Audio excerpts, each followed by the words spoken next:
Hi, my name is Betsy, and I've been meditating now for over 1,136 days, while at the same time creating massive awareness of my thought patterns and emotional triggers.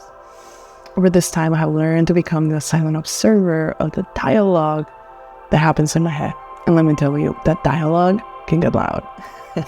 Today, I want to talk to you about what I observed as I moved through month 4 of being a YouTube creator. Because honestly, it was one of the most humbling months yet. So let's get into it.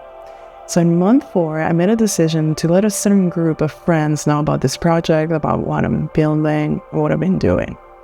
And oh boy, I was not ready for what came up inside of me.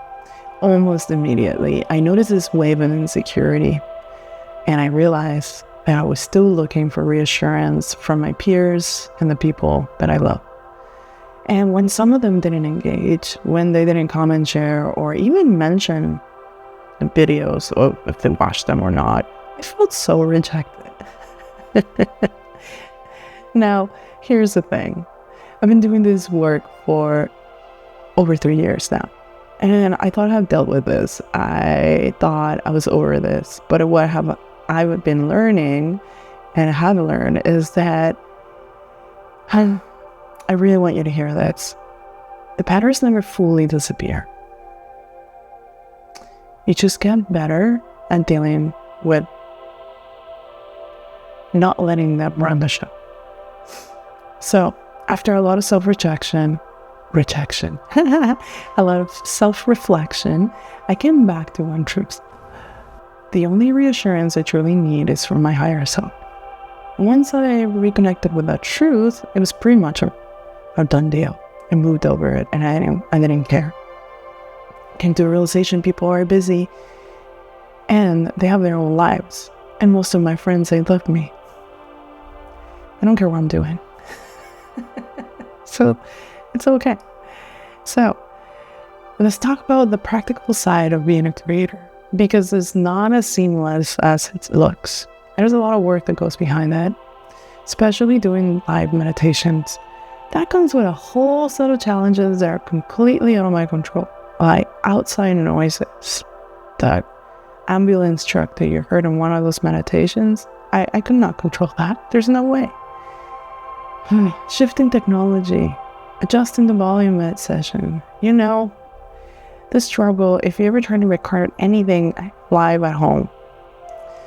So on top of that, I was deep in the final stretch of occupational therapy program that I'm doing. So I was stretched thin in every single direction. I had to make some decisions. And what I did is I decided to follow. I was going to do my best for the live videos, embrace the messiness of them. Stop trying to get the perfect video. It doesn't exist.